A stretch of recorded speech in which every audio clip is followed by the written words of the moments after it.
बेरोजगारी शब्द का मतलब तो आप जानते ही होंगे और लगातार विधानसभा में इस विधानसभा का जो सत्र रहा पूरा गूंजता रहा। बेरोजगारी की समस्या कितनी है, आज भी झारखंड के लोगों को पलायन करना पड़ता है। आज भी जब आप देहात का दौरा करेंगे तो आज भी आधे से ज़्यादा आबादी बाहर का रुख करती है। तो यहीं से पता चलेगा झारखंड की तरक्की कितनी हो रही है, क्योंकि लगातार 75 सालों की विकास की बात करें तो 1 साल नहीं, 5 साल नहीं, 10 साल नहीं, 75 सालों की विकास की बात करें तो झारखंड का जीडीपी की बात की तो लगातार दिखाया जाता है झारखंड सबसे अमीर राज्यों में नज़र आता है। परंतु आज भी देखिए वर्तमान ये युवा हैं, इनके द्वारा कहा गया कि पलायन का मुद्दा और बेरोजगारी की समस्या सबसे ज़्यादा नज़र आती है। तो फिर कैसे हम गांव के विकास के बारे में चर्चा कर सकते हैं, कैसे हम महात्मा गांधी का जो सपना था कि गांव की विकास में बनाया उसमें कमीशन भी लिया है? जी नहीं, उस तरह की बातें नहीं है। उस तरह की बातें नहीं, पीएम आवास वगैरह किसी तरह की कमीशन की बात नहीं है। नहीं है, मतलब सही उसको मैं हरा कर मैंने जीत हासिल किया। इस बार पर तो बंदे आएंगे, उसे डर नहीं लगा? नहीं, डर क्या लगेगा। इस बार भी 5 से 8 सुन रहे प्रतिद्वंदी आएंगे, लेकिन उसको भी हरा कर मैं जीत पाऊंगा। मतलब उम्मीद है कि आप चुनाव उनको हरा पाएंगे? एकदम हरा पाऊंगा अपने एजेंडा पे चुनाव। नमस्कार, आप देख रहे हैं बिहार झारखंड से पंचायत की सर्वे रिपोर्ट, पंचायत की चुनावी चौपाल, पंचायत के जो विकास की बात की जाए लगातार सर्वे रिपोर्ट के माध्यम से पंचायत के डेवलपमेंट की जानकारी ली जा रही है। पंचायत पहुंचने का मकसद होता है गांव के विकास को दिखाना, जो गांव में विकास किया गया है, जो राज्य सरकार और केंद्र सरकार के द्वारा जो योजनाएं पंचायत को दी जाती है उस योजना का कितना विकास धरातल पे हुआ है, उसी की जानकारी लेने हेतु हम लगातार हर एक पंचायत पहुंच रहे हैं। और पंचायत की सर्वे रिपोर्ट में गाँव कार्यों की बात की जाए तो लगातार जो 6 सालों में विकास होता है पंचायतों का, इससे कितना फ़ायदा मिला है पंचायत के लोगों का, ये सर्वे रिपोर्ट की बात की जाए तो लगातार कि गांव का विकास आखिर कितना हो पा रहा है। लगातार झारखंड की बात की जाए तो गांव के विकास के लिए राज्य सरकार के द्वारा बहुत सारी योजनाएं पंचायत में चल रही है, या फिर केंद्र सरकार के द्वारा जब आप देखेंगे गांव में तो बहुत सारी योजनाएं पंचायत में चल रही है। परंतु धरातल पे गांव का विकास कितना हो पा रहा है उसी के दिखाने के लिए हम पंचायत पहुंच रहे हैं और पंचायत के मुखिया जी से मिल रहे हैं। मौजूद है रांची से करीब 150 किलोमीटर की दूरी पे ये जो पंचायत है मुख्य रूप से पूरे पांकी ब्लॉक का सबसे बड़ा पंचायत माना जाता है। करीब 5500 से 6000 वोटर्स इस पंचायत में मौजूद हैं। और पंचायत की बात की जाए तो लगातार इस पंचायत के मुखिया के पद पर बीते 6 सालों से मंजू देवी जी मुखिया के पद पे तैनात हैं। इनके मुखिया प्रतिनिधि के रूप में हमारे साथ वेद प्रकाश जी मौजूद हैं, जो इस पंचायत का प्रतिनिधित्व करेंगे। और पूर्व मुखिया की बात की जाए तो इस पंचायत के पूर्व मुखिया भी हमारे साथ मौजूद हैं। क्या नाम हुआ आपका? बिंदु प्रसाद सिंह नाम हुआ। बिंदु प्रसाद सिंह बीते 6 सालों से 6 साल पूर्व इस पंचायत के ये मुखिया रह चुके हैं। मतलब इन 3 लोग ये 3 लोग जो हैं हमारे साथ मौजूद हैं। इन लोगों से आज हम वार्तालाप करेंगे और गांव के विकास के बारे में चर्चा करेंगे और राज्य सरकार को दिखाने की कोशिश करेंगे कि गांव का विकास कितना हो पाया। सबसे पहले आप तमाम लोगों को हमारी तरफ से जोहार है, नमस्कार। नमस्कार आपको भी। बीते 6 सालों की बात की जाए तो लगातार पंचायत के विकास के लिए आप लोग कार्य कर रहे होंगे। राजनीति की बात की जाए तो राजनीति की शुरुआत कहाँ से हुई आप लोगों का? जी, हमारे दादाजी सरपंच थे ताल पंचायत के, उसी समय से राजनीति हमारे यहाँ चल रही है। तो फिर हमारे पंचायती राज शुरू हुआ तब हमारे चाचा जी उठे, उसमें हमारा जीत हुआ। उसके बाद हमारे माँ भी जीत किए 2015 में, उसके बाद अभी तक कार्यरत में है। मतलब कि दादाजी से शुरू हुई और अभी तक ये राजनीति चल रहा है पंचायतों में। पंचायतों की बात की जाए तो लगातार मान लीजिए 11 सालों के विकास की बात की जाए तो 11 सालों से इनके पास पंचायत का प्रतिनिधित्व, मतलब इनके फैमिली में पंचायत के मुखिया के पद पे ये तैनात हैं। चलिए वर्तमान जो मुखिया हैं मंजू देवी, इनसे भी कुछ बातें पहले करते हैं। सबसे पहले आपको जोहार हमारी तरफ से, नमस्कार। नमस्कार। 6 सालों का कार्यकाल कैसा गया आपका? 6 साल के कार्यक्रम तो अच्छा चल रहा है, अब आगे देखना है। अच्छा कार्यकाल गया, मतलब काम सब सही से हुआ 6 साल? हाँ, 6 अच्छा से हुआ। अच्छा से हुआ। क्या क्या काम करा, कुछ याद है काम के बारे में? पुल पुलिया बना, रोड बना, फेवर ब्लॉक बना, जल मीनार बना, शौचालय बना। ये सब का फ़ायदा मिल रहा है गाँव वालों को? हाँ, फ़ायदा मिलता है। हाँ, नल जल हो गया है, किसी भी हो गया, मतलब सब कुछ हो गया। ये सब पे आप काम करवाया है 6 सालों से। चलिए ये मुखिया जी थे, थोड़ा सा मुखिया प्रतिनिधि की बात किया तो हमारे साथ वेद प्रकाश, इनसे बात कर लेते हैं। पहले वेद प्रकाश जी, गांव के विकास के लिए सरकार की महत्वाकांक्षी योजना मुख्य रूप से कौन कौन सी रही है बताएं पहले। महत्वाकांक्षी योजना सरकार की मिट्टी मोरम पथ निर्माण हो गया, हमारे यहाँ भी ज़्यादा चल रही है। अच्छा, सबसे बड़ी बात की जाए तो एक सेकेंड राज्य सरकार की बात की जाए तो सबसे पहला महत्वाकांक्षी योजना था गांव के विकास के लिए गांव के लोगों के पेयजल की व्यवस्था कराया जाए, जो कि जल मीनार लगाने के लिए सरकार की बहुत बड़ी ड्रीम प्रोजेक्ट थी राज्य सरकार की। इसके तहत आप लोगों ने कार्य कराया। कितना जल मीनार आपने पंचायत में लगाया? अभी 14 लगाया हमने। 14 जल मीनार लगाया। 14 जल मीनार से लोगों को बेनिफिट मिला? हाँ जी, मिल रहा है जी। ये जो जल मीनार लगाया गया है किस किस बस्ती में आप लोगों लगाया है, कहाँ पे लगाया है? जी, विद्यालयों में लगाए हैं, मोहल्लों में लगाए हैं। चलिए, इन सब जगहों पे लगाया। हाँ जी। दूसरी सरकार की महत्वाकांक्षी योजना थी जो केंद्र की थी, पीएम आवास, जिसके तहत लगातार गांव के विकास के लिए घरों का निर्माण कराया जा रहा था, लोगों को आवास दिया जा रहा था। आपके पंचायत में टोटल कितना पीएम आवास दिया गया है? जी, अभी 800 के आसपास कंप्लीट हो गए हैं और 200-300 अभी रनिंग है। मतलब आपके रीजन में करीब 800 लोगों को बेनिफिट मिला अभी तक? हाँ, अभी तक फायदा हो चुका है। हाँ जी। चलिए, ये जो 2 योजना है जिसके तहत लगातार राज्य में मॉनिटरिंग की जाती है, राज्य सरकार की तरफ से हो या फिर केंद्र सरकार की तरफ से हो, क्योंकि आज झारखंड के विकास के बारे में जब आप बात कीजिएगा तो लगातार झारखंड में सबसे ज़्यादा समस्या अभी भी नज़र आती है तो पीएम आवास की नज़र आती है, और दूसरी समस्या पेयजल की आती है, जो कि आज़ादी का 75 साल के बाद की जाए तो लगातार ये जो समस्या अभी तक सोल्व नहीं हो पाया है। आखिर रीजन क्या हो सकता है? क्योंकि गाँव के विकास के लिए जब तक हम लोगों को सही से उनको विकसित नहीं कर पाएंगे तब तक हमारे झारखंड का विकास नहीं हो पाएगा। सरकार के द्वारा बहुत सारी योजनाओं पे और आप लोगों ने कार्य किया होगा, मुख्य रूप से कौन कौन सी योजनाओं पे आपने कार्य करने की कोशिश की? इन दोनों योजनाओं की बात की जाए तो। जी, हमारा पहाड़ी क्षेत्र है तो ज़्यादातर हम लोगों ने पुलिया का निर्माण कराया है और मोहल्ले वगैरह बहुत कहें तो हमारा बॉर्डर एरिया पड़ता है पलामू लातेहार का, उसमें आते हैं तो सड़क का बहुत ज़्यादा कमी है तो सड़क का निर्माण कराया गया है, पीसीसी वगैरह। मतलब सड़कों की समस्या अभी भी बचा हुआ है? अभी भी बहुत ज़्यादा बची हुई है। हाँ, मतलब बहुत काफ़ी ज़्यादा है। अभी हमारे यहाँ मिनिमम 10-15 किलोमीटर सड़क की आवश्यकता है अभी भी। मतलब कि देखिए, हाँ। मतलब क्या लगता है वेद प्रकाश, आप तो मतलब बाहर में रह के आए हैं, राजधानी में रह के आए हैं, मुख्य रूप से देश की राजधानी में रहते थे, पहले आप पढ़ाई करते थे वहाँ पे, वहाँ से जब आप गाँव की ओर आए तो गाँव में क्या समस्या नज़र आई आपको, क्या देखने को मिला? आवागमन की बहुत ज़्यादा समस्या है, मुख्य रूप से आवागमन,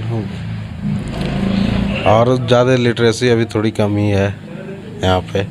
उसके साक्षरता दर क्या पंचायत का है? क्या लोग शिक्षित हो रहे हैं? शिक्षित हो रहे हैं। हाँ। इसको सही करने के लिए और क्या कार्य करना पड़ेगा? पंचायत को विकसित करने के लिए क्या कार्य करना होगा और पंचायत में? थोड़ा टीचर की कमी है हमारे यहाँ पे, विद्यालयों में एक टीचर है एक स्कूल में। देखिए, सबसे बड़ी चीज़ है ना, सवाल उठ गया यहीं से। सवाल की बात की तो लगातार राज्य सरकार कहती है, जब सरकार का बजट पेश किया जाता है तो हम गांव के विकास के लिए लाखों करोड़ रुपया पंचायत को दे रहे हैं, परंतु आज धरातल के विकास की बात की जाए तो पंचायत में पहुंचने का मेरा मुख्य रूप से उद्देश्य रहता है कि गांव के विकास के बारे में जानकारी देना, मुख्य रूप से गांव की क्या समस्या है अभी उसे दिखाने की कोशिश करना। राज्य सरकार कहती है कि शिक्षा पे हमने विकास कर दिया, स्वास्थ्य के लिए हमने लगातार क्षेत्रों में हॉस्पिटल निर्माण के लिए कार्य कर रहे हैं, परंतु आज धरातल की क्या समस्या है? वर्तमान ये मुखिया प्रतिनिधि के तौर पर वेद प्रकाश हमारे साथ हैं, युवा हैं, इनके द्वारा कहा गया कि गाँव के विकास के लिए विद्यालय तो है परंतु शिक्षकों की घोर कमी अभी भी पंचायत में है। मुख्य रूप से शिक्षा के विकास के लिए राज्य सरकार कहती है कि शिक्षा का विकास हमने पंचायतों में बहुत तरीके से किया। क्या लगता है कि शिक्षकों की कमी कैसे दूर हो पाएगी? कुछ सजेस्ट करें राज्य सरकार। जी, बहाली की आवश्यकता है बहुत ज़्यादा, टीचरों की बहाली की आवश्यकता। हाँ जी। सरकार का दूसरी सबसे बड़ी योजना है पूरे भारत के लिए और झारखंड की बात की जाए तो उसके लिए भी, जिससे गांव की विकास नज़र आती है, मनरेगा के तहत आपने पंचायत में क्या क्या आपके द्वारा कार्य कराया गया? जी, मिट्टी मोरम कराया गया, टीसीबी वगैरह कराया गया, डोबा कराया गया और भी आम बागवानी कराया गया है। आम बागवानी से क्या फ़ायदा हो रहा है आपकी किसानों को? आम बागवानी से अभी विकास अभी तो जस्ट नया ही आया हुआ है, तो अभी उसमें अभी बहुत ज़्यादा डेवलपमेंट के भी समय चाहिए उसके लिए। उनको प्रोत्साहित करने के लिए आप लोग क्या करते हैं कि कैसे लोग आम बागवानी लगाएंगे? आम बागवानी लगवाने के लिए एक बिजनेस के रूप में दिखलाया जाता है उसे। आप जागरूक होने के लिए क्या यहाँ बेरोजगारी की थोड़ी काफ़ी कमी है, इस वजह से मतलब बेरोजगारी की कमी है। हाँ बेरोजगारी तो है ही अभी। चलिए, इस मतलब कारण से आदमी को आप लोग कहते हैं कि खाली जमीन पे आम बागवानी हाँ बागवानी कीजिए। चलिए, मुख्य रूप से देख रहे हैं ना, बेरोजगारी शब्द का मतलब तो आप जानते ही होंगे। और लगातार विधानसभा में, इस विधानसभा का जो सत्र रहा पूरा गूंजता रहा, बेरोजगारी की समस्या कितनी है। आज भी झारखंड के लोगों को पलायन करना पड़ता है। आज भी जब आप देहात का दौरा करेंगे तो आज भी आधे से ज़्यादा आबादी बाहर का रुख करती है। तो यहीं से पता चलेगा झारखंड की तरक्की कितनी हो रही है। क्योंकि लगातार 75 सालों की विकास की बात करें तो 1 साल नहीं, 5 साल नहीं, 10 साल नहीं, 75 सालों की विकास की बात करें तो झारखंड का जीडीपी की बात की तो लगातार दिखाया जाता है झारखंड सबसे अमीर राज्यों में नज़र आता है। परंतु आज भी देखिए, वर्तमान ये युवा हैं, इनके द्वारा कहा गया कि पलायन का मुद्दा और बेरोजगारी की समस्या सबसे ज़्यादा नज़र आती है। तो फिर कैसे हम गांव के विकास के बारे में चर्चा कर सकते हैं? कैसे हम महात्मा गांधी का जो सपना था कि गांव के विकास के लिए गांव के लोगों को पावर दिया जाए, और गांव के विकास के लिए जब तक हम कार्य नहीं करेंगे तब तक कैसे हम एक सही सोच को आगे ले जा सकते हैं? क्योंकि ये गांव का विकास है। गांव के विकास के लिए सारा चीज़ गांव के विकास पे ही निर्भर करता है। देश का जीडीपी हो या फिर कुछ और योजनाओं की बात करें तो सारा चीज़ निर्भर गांव के विकास की बात पर ही निर्भर करता है। और गांव का विकास जब तक नहीं हो पाएगा तब तो गांव का विकास या फिर क्षेत्र का विकास या फिर राज्य का विकास नहीं हो पाएगा। वेद प्रकाश जी, माता जी आपके मुखिया रहे बीते 6 सालों से, और पंचायत जब हम घूमे, पंचायत के कुछ लोगों से वार्तालाप करने की कोशिश किए तो सबसे ज़्यादा समस्या आज भी गाँव में नज़र आता है। आपके गाँव के कुछ लोगों ने बताया कि गाँव में आज भी पीएम आवास की सबसे ज़्यादा समस्या है और किल्लत है। क्योंकि सबसे बड़ा पंचायत आपका गांव का है, करीब 20 गांव का राजस्व गांव माना जाता है आपके गांवों का, पंचायतों का। ये समस्या मुख्य रूप से कैसे दूर हो पाएगी? क्या क्या समस्या भी आपको क्या नज़र आता है? सबसे ज़्यादा जटिल समस्या क्या नज़र आता है? आवास की तो समस्या है ही। उसके लिए ग्राम सभा कर चयन करके हम लोग हमेशा आगे फॉरवर्ड करते जा रहे हैं समय के साथ साथ। और भी जैसे हमारे यहाँ चल रहे हैं बहुत सारे योजना चल रही है। अच्छा, जो पीएम आवास आप लोगों ने बनाया उसमें कमीशन भी लिया है? जी नहीं, उस तरह की बातें नहीं है। उस तरह की बातें नहीं, पीएम आवास में किसी तरह की कमीशन की बात नहीं है। नहीं है, मतलब सही लोगों को मिला है, गरीब लोगों को दिलवा? जी, गरीब लोगों को मिली है। बहुत सारे गरीब लोगों के जो सक्षम नहीं है वो बना नहीं पा रहे, बुजुर्ग हो गए हैं, जिस घर के रहने की स्थिति माली हालत सही नहीं है उन्हें मिली है। इसी तरह के लोगों को मिला है। मतलब कोई अच्छा, आप युवा हैं, युवाओं की बात किए तो आप लगातार कार्य पंचायत के बारे में कर रहे होंगे या फिर काम देख रहे होंगे। पंचायतों के विकास के लिए आज भी करप्शन एक बहुत बड़ा रोड़ा माना जाता है। करप्शन को आप किस रूप में देखते हैं? है एकदम काफ़ी ज़्यादा ही है, गंभीर ही है वो स्थिति। करप्शन की स्थिति गंभीर ही है, उसे काफ़ी ज़्यादा सुधार। जी नहीं लेता है। नहीं। अभी जब पलामू जिले की दौरा जब हम कर रहे हैं तो पूरे पलामू में 2 प्रखंड सबसे ज़्यादा हाईलाइटेड माना जाता है करप्शन के मामले में। पूरा पांकी ब्लॉक हो या फिर एक छतरपुर ब्लॉक हो, जहाँ पे आए दिन शिकायतें आती, आए दिन निगरानी का छापा पड़ता लोगों के प्रति कि करप्शन नहीं लिया जाए। कैसे आप देखते हैं, कैसे इस चीज़ को सोल्व कर पाएंगे? पदाधिकारियों के द्वारा कोई तंग भी किया जाता है कुछ पंचायत के लोगों को या फिर आप लोगों को? थोड़ा बहुत तो दिक्कत की सामना करनी पड़ती है, लेकिन उससे जूझने के लिए तैयार ही रहते हैं। उसके लिए तैयार रहते हैं। ज़बरदस्ती मांग भी करते हैं कुछ चीज़ों का? जी, वैसा नहीं है। वैसा नहीं है, मतलब नहीं। पदाधिकारी लोग सपोर्ट करते हैं काम करने में? हाँ जी, सपोर्ट रहती है, हमेशा ही सपोर्ट रहती है। हाँ, जाहिर सी बात है, जब तक सपोर्ट नहीं करेंगे तब तक गाँव का विकास कैसे करेंगे? क्योंकि ये हम गांव की जो विकास के बारे में लगातार बता रहे हैं कि गांव का विकास तभी होगा जब हमें गांव को चहुमुखी विकास के लिए योजनाएं गांव को दी जाएगी और गांव के विकास के बारे में चर्चा की जाएगी। शिक्षा, स्वास्थ्य और रोजगार सबसे बड़ी समस्या गांव में नज़र आती है। क्या लगता है इस बार पंचायत चुनाव में आप लोग किनको सपोर्ट करें? इस बार चुनाव लड़िएगा? जी लड़ेंगे। कौन लड़ेंगे इस बार? हमारे चाचा जी हैं, बिंदु प्रसाद चाचा जी लड़ेंगे। हाँ। आप पंचायत में काम कर रहे हैं, क्या पंचायत चुनाव लड़ने का क्या उद्देश्य है इस बार का? पंचायत चुनाव लड़ने का मेन उद्देश्य सड़क निर्माण कराना, स्कूली की राशन वितरण वगैरह सब अच्छे तरह से चले, और भी समय के साथ विद्यालय समय के साथ चले, और हमारे सड़क का निर्माण और तेज गति से बढ़ते रहे आगे के लिए। एक मॉडल पंचायत का क्या स्वरूप होता है ये बताएं? जल नल शिक्षा वगैरह। मॉडल पंचायत क्या हो पाएगा इस बार? हो पाएगी एकदम। 10 सालों में तो नहीं करा पाई, 11 साल कंप्लीट हो गया आपके कार्यकालों की बात करें तो नहीं हो पाया मॉडल पंचायत आपका। मेन हमारे यहाँ आवागमन की ही सबसे ज़्यादा समस्या है, जो हम लोगों छोटे प्रतिनिधियों द्वारा इतना ज़्यादा काम नहीं कराया जा सकता है। मेन है बॉर्डर एरिया में आते हैं, नक्सली प्रभावित क्षेत्र भी है हमारे यहाँ। हाँ, नक्सली की बात की जाए तो लगातार क्या नक्सलियों के द्वारा भी परेशान किया जाता है विकास कार्यों में? हाँ, दिक्कत आती है, काम वगैरह कभी कभार रुकी जाती है। हाँ, प्रभावित होता है काम। कमीशन वो भी लेवी लेते हैं आप लोग से? हम लोग से नहीं, वही लोग डिस्टर्ब करते हैं जो काम कराते हैं, गांव के लोग, छोटे छोटे लोग, मतलब लाभुक से लेने का काम करते हैं। परेशानी होती है। हाँ, देखिए सवाल आया ना, और लगातार झारखंड जो जूझ रहा है ना, इसी चीज़ से जूझ रहा है। और झारखंड की विकास की बात की जाए तो सबसे बड़ा रोरा यही माना जाता है, नक्सल प्रभावित क्षेत्रों में विकास कार्यों को अवरुद्ध करना, ताकि विकास कार्य को सही समय पर नहीं कराया जाए। और क्षेत्र के विकास के लिए जब तक हम सही से विकास नहीं कर पाएंगे, नक्सलियों का सफाया नहीं हो पाएगा, ग्राउंड रिपोर्ट की बात की जाए तो तब तक गांव का विकास नहीं हो पाएगा। नक्सली मतलब कि अभी भी आप लोगों का पंचायत नक्सल प्रभावित क्षेत्रों में आता है? हाँ जी, हमारे बॉर्डर क्षेत्र में आती है, अक्सर घटनाएं हो जाती है अगल बगल, इस वजह से काफ़ी ज़्यादा लोगों में डर भी रहता है। इसलिए आप लोग बाहर रहते हैं पंचायत से? जी, बाहर नहीं रहते हैं, घर ही रहते हैं। अच्छा, पंचायत में रहते हैं? हाँ, घर में ही रहते हैं, मेरा गांव हुआ मक्ता पे ही। अपना वहीं पे रहते हैं सब लोग। चलिए ठीक है, जरा सा क्या नाम हुआ आपका पूरा?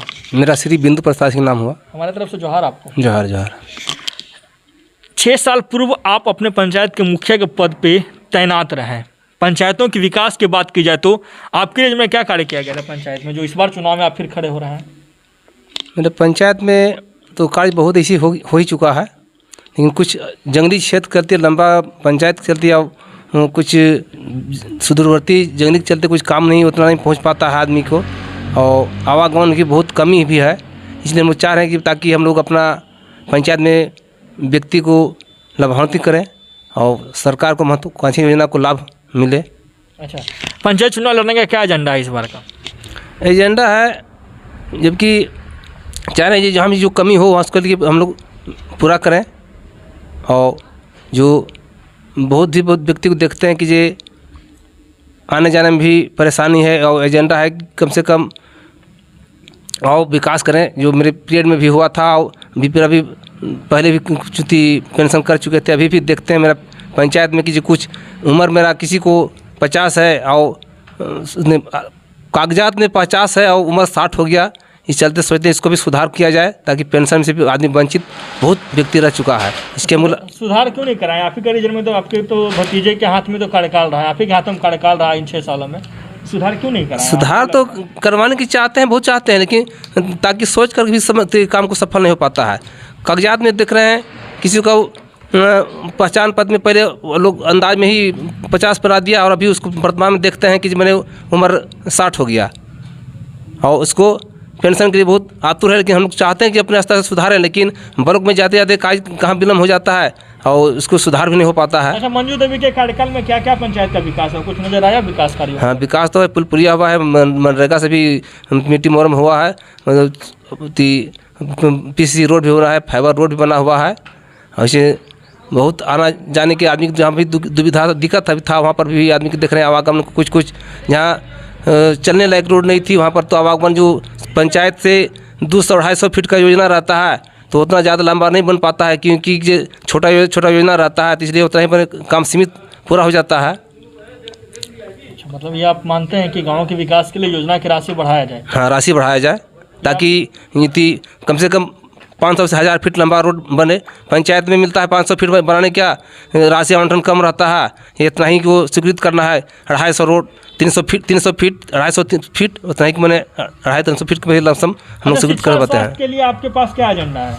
शिक्षा स्वास्थ्य के लिए एजेंडा तो हम लोग चाहते हैं कि ये ताकि मेरा सुदूरवर्ती क्षेत्र है तो शिक्षा भी स्कूल में कमी है, कहीं कहीं बच्चा की ज़्यादा संख्या है तो कहीं कहीं शिक्षा भी कमी है, इसलिए शिक्षा को बढ़ाया जाए।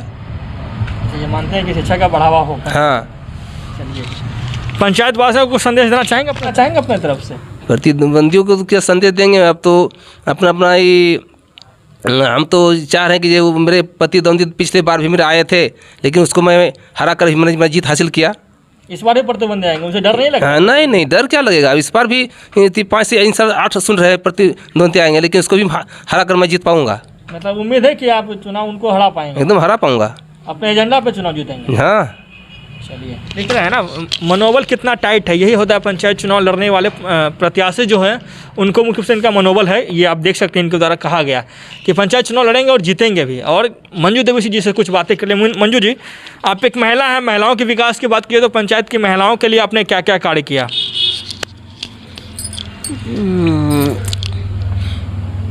समूह बनाया गया।